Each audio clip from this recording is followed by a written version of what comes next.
ഈ വർഷത്തെ ഓണാഘോഷം മാലിന്യമുക്തം നവകേരളം പദ്ധതിയുടെ ഭാഗമായിട്ട് സംസ്ഥാന ശുചിത്വ മിഷൻ ഒരു ശില്പം ഈ പ്ലാസ്റ്റിക്കിൻ്റെ ഭീകരതയെ ജനങ്ങളിൽ ബോധ്യപ്പെടുത്തുന്നതിന് വേണ്ടിയിട്ട് തയ്യാറാക്കിയിട്ടുള്ളതാണിത്.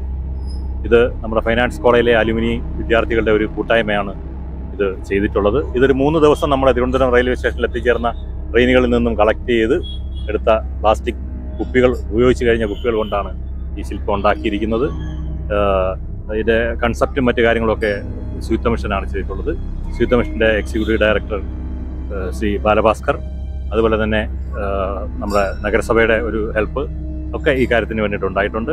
എന്തായാലും ശരി തന്നെ ജനങ്ങളിൽ ഈ പ്ലാസ്റ്റിക്കിൻ്റെ ദുരുപയോഗവും പ്ലാസ്റ്റിക് റീസൈക്ലിങ്ങിൻ്റെ ആവശ്യകതയൊക്കെ ബോധ്യപ്പെടുത്താൻ വേണ്ടിയിട്ടാണ് ഇത്തരത്തിലൊരു ശില്പം തയ്യാറാക്കിയിരിക്കുന്നത്. നമ്മൾ ഒരു നിയന്ത്രണമില്ലാത്ത രീതിയിൽ പ്ലാസ്റ്റിക് ഉപയോഗിച്ചാൽ ഉണ്ടാവാൻ പോകുന്ന നമ്മുടെ ലോകം മാത്രമല്ല, മനുഷ്യർ മാത്രമല്ല, എല്ലാ ജീവജാലങ്ങൾക്കും വരാൻ പോകുന്ന വലിയ അപകടത്തിനെ കുറിച്ച് ജനങ്ങളിൽ ഒരു അവബോധം ഉണ്ടാക്കാൻ വേണ്ടിയിട്ടാണ് ഞങ്ങൾ ഈ ശ്രമിച്ചിരിക്കുന്നത്. പലപ്പോഴും നമ്മൾ ഒരു കുപ്പി 2 കുപ്പി നമ്മൾ വലിച്ചെറിയുന്ന ഒന്നിൻ്റെ മാത്രമേ നമുക്ക് കണക്കുണ്ടാവുള്ളൂ, ബോധ്യം ഉണ്ടാവുള്ളൂ. ഇതുപോലെ ഒരു 2-3 ദിവസത്തിൽ നമ്മുടെ തിരുവനന്തപുരം റെയിൽവേ സ്റ്റേഷനിൽ വന്ന ഈ കുപ്പികളുടെ എണ്ണം കാണുമ്പോൾ നമുക്ക് അതിൻ്റെ ഭീകരത, ഈ പ്രശ്നത്തിൻ്റെ ഭീകരത നമുക്ക് മനസ്സിലാവും.